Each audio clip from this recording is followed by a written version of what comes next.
Salut, salut, salut. C'est rapide, c'est urgent, c'est Glizio. Grosse surprise à l'aéroport du Côte d'Ivoire. Grosse surprise à l'aéroport du Côte d'Ivoire. Il y a une surprise qui va se passer dans quelques minutes à l'aéroport du Côte d'Ivoire. Vous serez choqués. Donc, soyez branchés, soyez focus, car il y a une nouvelle que vous allez apprendre là. Ouais. En tout cas, c'est pas quelque chose de dramatique. Hein. Non, non, non, non, non. Je vous rassure. Voilà, c'est pas quelque chose de dramatique. En tout cas, c'est une chose qui va choquer beaucoup de gens. Voilà, et puis qui va élever une personne. C'est fort. Mes respects en tout cas à toute la nation. Mes respects à tout le monde. Et puis merci beaucoup. On n'en a rien à foutre avec ton port maintenant. Bâtard là. Quand on se croit trop intelligent, alors qu'en réalité on est bête là. C'est ce que ça donne comme résultat. Je comprends pourquoi maintenant on dit l'âge ne fait pas le sage. Sincèrement dit, un vieux con qui est dans les 80, qui refuse de réfléchir. Avec son ventre ballonné, on dirait il est constipé. Bâtard là. Dès que les trois pays ont fait leur coup d'état, tu as pris jusqu'à tu as activé bataillon qui est en attente et qui est toujours en attente jusqu'à présent pour aller tuer les Nigériens. Tu as fermé, comment l'appelle-t-on, le port. Tu as dit que les trois pays de l'AES n'ont plus accès à ton port. Actuellement, qui souffre? Regarde comment ton port est vide. Il n'y a pas de travail. Tous ceux qui travaillent dans le port, ils n'ont pas de travail maintenant. Tellement l'économie ivoirienne est chutée d'une manière pas possible. Tu n'arrives même pas à payer tous ceux qui sont dans les fonctions publiques. Tu vois comment tu es bâtard. Tu vois comment tu es bâtard. Comment se fait-il qu'un pays comme la France te prend, il te place en Afrique de l'Ouest et il est en train de te guider. Tu es prêt à tuer tes propres frères noirs pour faire plaisir aux Français. Tu vois comment tu es bête. Tu vois, quand on est vieux et puis on ne réfléchit pas là, c'est ce que ça donne. Et dans ça, je vois certains plaisantins qui le soutiennent jusqu'à présent. En tout cas, tu as fermé ton port, mais actuellement, là, malgré ton port est fermé envers les trois pays de l'AES, là, ils n'arrivent pas à amener leurs marchandises dans leur pays. Ils ont changé, même s'il s'agit d'aller en Afrique du Sud pour transporter leurs marchandises, amener dans les pays de l'AES, là, ils sont prêts à faire. Les trois pays de l'AES ne se mettent pas en genoux devant qui que ce soit. Ils ont pris le destin de leur pays en main. Ils ont dit que notre dignité, on ne vend pas notre dignité. Donc tu pensais que tu allais fermer ton port, donc ils vont venir plaider, demander pardon. Va te faire foutre avec ton... Lui, voici son pays. Il est arrivé suite à un coup. Le maître a applaudi. Lui, voici son pays. Il est arrivé aussi suite à un coup. Le maître a applaudi.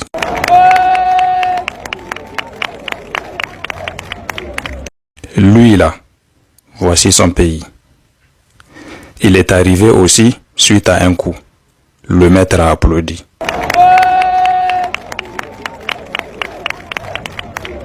Lui, voici son pays.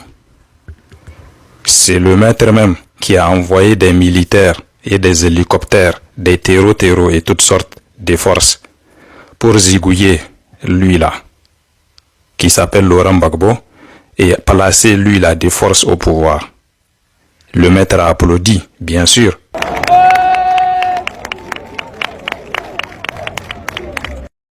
Parce que c'est le maître qui l'a aidé à être là.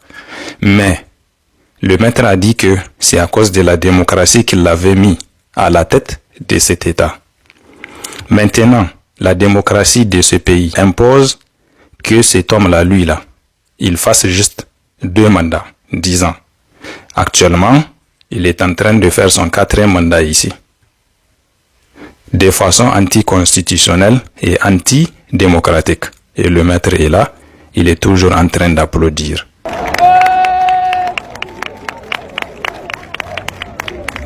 Lui là, il va avoir bientôt 100 ans. C'est ici son pays. Il est en train de faire son 8e mandat. On ne sait même plus s'il est en vie ou pas. Il est là. Peut-être qu'il a été zombifié ou momifié. Dans son pays, on peut faire 5 ans sans le voir, c'est-à-dire durant tout son mandat. On peut ne jamais le voir ni à la télé, ni sur les réseaux, ni dans les rues, ni nulle part. Mais il est en train de diriger. Et le maître est là, il est toujours en train d'applaudir.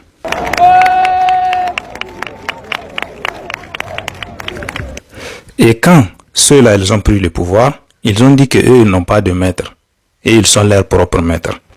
Que eux, leurs peuples, sont libres. Leurs peuples sont souverains. Leurs peuples sont indépendants. Que eux, ils sont panafricanistes, souverainistes. Et eux, ils vont tout faire pour que leur pays soit riche, prospère, puissant. Et que leur pays soit respecté dans le monde, ainsi que leur peuple. Comme tous les autres peuples du monde. Mais le maître, lui, il n'aime pas ça. Le maître, lui, il veut toujours avoir des clavesses qu'il va diriger. Le maître, lui, il veut toujours prendre l'uranium gratuitement. Lui, il veut toujours prendre le lithium, le manganèse, l'or, le pétrole. Lui, il veut toujours prendre tout gratuitement. Parce que eux, là, les trois, là, ils sont super, méga, ultra riches chez eux. Et le maître ne veut pas qu'ils travaillent pour leur peuple. Parce que le maître, lui, il aime garder le peuple de la misère, le chômage, la famine et tous les autres chaos dont je vous avais cités. Parce que c'est ça qui fait le bonheur du maître. C'est ça qui permet au maître d'être plus fort et de faire avec eux ce qu'il veut, quand il veut, où il veut, comme il veut, ainsi qu'avec leurs richesses. Et c'est pour cela que le maître aime ceux-là. Il les soutient. Pourquoi? Parce que ceux-là, ils ont dit, on est d'accord que tu es notre maître, on est d'accord qu'on va travailler pour toi, pour garder notre peuple de la misère, de la famine, de les insécurités de toutes sortes, et te laisser prendre les richesses, faire avec ces richesses ce que tu veux, quand tu veux, comme tu veux, si tu veux, où tu veux. Donc, nous, on est d'accord que nous sommes les présidents de nos pays, mais que c'est toi notre président. Donc, nous avons accepté d'être tes valets, nous avons accepté d'être des dirigeants dirigés. Nous allons faire en sorte que notre peuple ne soit jamais libre, jamais indépendant, jamais souverain, et ne soit jamais riche, et ne soit jamais puissant et prospère. Et le maître, il les a applaudis.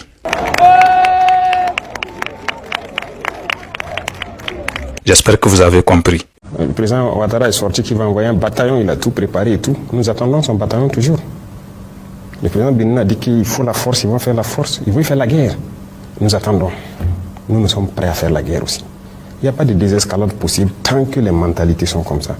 Celui qui cherche, il va trouver. Donc ce n'est pas nous qui avons commencé. Si les gens ne sont pas assez intelligents pour laisser encore les impérialistes venir les dire « tuez-vous entre frères noirs », qu'on y aille. Si c'est la solution pour atteindre l'indépendance, nous sommes prêts. Mais personne ne va nous asservir encore. Nous sommes prêts à cela. Nous nous battons. Nous nous battons déjà. Parce que le terrorisme, c'est une manifestation de l'impérialisme. Donc, ne parlez pas de désescalade tant que la mentalité n'a pas changé. Il y a des gens, chaque mois ou chaque 2 mois, il faut qu'ils courent aller à Paris, aller prendre les ordres. Et revenir pour appliquer. Ils ne sont pas libres. Ils sont... Famine! Ah, on dirait qu'on doit oublier le Nord, hein. Le Nord ne fait que se plaindre. Comme je vous l'ai dit, si vos frères qui sont au pouvoir, là, ces nordistes là, n'ont rien fait pour le Nord, c'est pas un autre président qui viendra dans nos points cardinal qui a fait quelque chose pour le Nord. Je vous l'ai dit ouvertement. Ah, attraper le pouvoir, ils vont faire quelque chose pour vous en même temps. Attraper le pouvoir, ils vont faire quelque chose pour vous. Pareil, vous avez dit, vous avez pris les armes là, c'est vous portez boubou. Bon, ouais, je vous laisse. Bon, vous laissez porter boubou, hein. Voilà, portez boubou comme vous voulez. Voilà, portez boubou comme vous voulez. Comme elle dit toujours, c'est nous au sud là, nous on profite toujours. C'est nous qui sont en train de faire les gratte-ciel là-bas, c'est nous qui sont en train de mettre goudron partout chez nous. Mais le nord là, c'est comment? On écoute la vidéo puis il revient. Ça vous blague, hein? Les nordistes pensaient que ces pouvoirs les allaient être tellement bénéfiques. Ils s'en rendent compte que depuis la cession de ces pouvoirs, le nord ne fait que partie de mal en pis. L'urbanisation, c'est un don de Dieu. Voilà, quand vous prenez le PDCI de Papa Félix Houphouët-Boigny, le père fondateur, vous avez tellement cru que les choses allaient être même chose. Félix Houphouët-Boigny est ivoirien. Lui, il est ivoirien. Quand il est venu, il était venu pour travailler pour le pays. Voilà. Mais aujourd'hui, à part l'urbanisation, des infrastructures modernes, je vais parler des trucs, des routes, de l'état des routes. Est-ce que vous-même, dans votre vie, il y a quelque chose qui va? Vos produits ne sont pas achetés. Bon, qui va les acheter à votre place? Ça veut dire, si votre fils est incapable d'acheter l'anacade, si votre fils est incapable d'acheter votre arachide, si votre fils est incapable d'acheter vos maniocs, vos ignames, c'est que vous pouvez vendre pour vous en sortir. Là. Qui va le faire à votre place? Qui va le faire à votre place? Quand on parle, vous pensez qu'on est contre. On n'est pas contre quelqu'un. C'est la vérité. C'est la vérité. Rien ne va. Il n'y a pas d'usine. On pensait que peut-être si Papa doit prendre le pouvoir, Makon allait se comparer à Grand Bassam. Et Seguela allait se comparer à Boaké. Korogo allait se comparer à Abidjan. Mais rien du tout. Rien du tout, à part les routes qui ont changé au nord. Là. Rien n'a changé au nord. On n'a qu'à se dire la vérité. Rien ne nous est bénéfique. La vérité, c'est qu'on n'a qu'à s'ajouter aux Ivoiriens. On n'a qu'à se réveiller pour exprimer aussi nos douleurs, nos maux. Sinon ça là, c'est de l'hypocrisie, c'est de la sorcellerie. Fais semblant d'aimer quelque chose, pourtant en réalité, toi tu sais que si tu sors net, tu commences à critiquer là. Regardez les Baoulés, les Bétés, les autres ethnies de la Côte d'Ivoire. Combien d'entre eux migrent pour venir vers chez vous, malgré ça ne va pas dans le pays là. À chaque fois, c'est vous qui migrez pour aller dans ville des gens, c'est vous qui sortez. À chaque fois, c'est vous qui remplissez ville des gens et puis vous dites que non, vous vous assumez. Vous ne vous assumez pas. Ah, donc, priez Dieu que cela fasse quelque chose pour vous. Ou bien priez Dieu que le prochain président qui vient, ça soit un nordiste. Là, au moins, il peut tenter un peu. Sans le président qui vient, vous ne pouvez pas dire qu'il est comment, vous ne pouvez pas dire qu'il a laissé le nord. Vous ne pouvez plus jamais dire ça encore. C'est vous-même qui avez pris des armes pour mettre Ouattara au pouvoir. Plus de 100 000 Ivoiriens sont restés pour que Ouattara vienne au pouvoir. Donc, au-delà, ne vous plaignez pas. Ne vous plaignez pas. Il a même dit qu'il allait mettre la présidence à Yamoussoukro, il allait laisser à Yamoussoukro pour gouverner. Il allait prêter serment à Yamoussoukro. On l'a jamais vu à Yamoussoukro. Kong! On l'a jamais vu à Kong. Odiené, c'est chez moi, on l'a jamais vu à Odiené. Il est toujours à Assini. C'est aussi, c'est chez nous. C'est pas chez vous. Toutes les maisons, leur richesse, c'est au sud, c'est chez nous. C'est pas chez vous. Donc, eux-mêmes là-haut, vos leaders là-même là-haut, vos cadres là-même là-haut, préfèrent-ils le sud au nord? Nous-mêmes, on ne migre pas pour aller au nord. C'est autant les Oufo, autant les Bédi, autant les Guéhi là, autant les Gbagbo là, que les parents acceptaient qu'on envoie les enfants au nord pour aller étudier. Mais maintenant, l'enfant de quelqu'un ne va même plus au nord. C'est vous toujours qui migrez vers chez nous là-bas. Pourtant, c'est vos cadres qui sont au pouvoir. Donc, il aura fait en même temps. Vous avez pris les armes pour porter boubou. Au lieu de porter boubou, alhamdoulilah. Donc, assumez les boubous. Hein? Portez boubou en grand caractère, portez-vous en boubou. Voilà. En tout cas, nous on vous regarde. Comme je vous l'ai dit, si cela n'a rien fait pour vous, ne venez pas vous plaindre demain quand un autre président d'un autre point cardinal sera au pouvoir. Je vous le dis ouvertement. C'est vous les enfants guerriers, non? C'est vous les enfants guerriers. Donc, prenez Nangbé là, et puis nous on vous suivre. Vous prenez le Nangbé, nous on vous aide. Ah, c'est vous hier qui avez pris Nangbé, non? Donc, prenez Nangbé là, nous on vous suit. Ah! Parce que hier vous êtes plein pour ça là. Et ils font bas bien que ça. Ils font 10 000 fois bas bien que ça. Non, vous regardez. Hein? Ah, c'est de ça qu'il s'agit aussi, famille. Par exemple, dans tout le groupe, on est ensemble. Ok, famille, j'espère que vous avez regardé la vidéo et que la vidéo vous a plu. Dites-moi ce que vous en pensez dans les commentaires. N'oubliez pas de liker, de partager la vidéo au maximum pour que les autres aussi soient informés. On se dit à la prochaine pour une nouvelle vidéo. Ciao!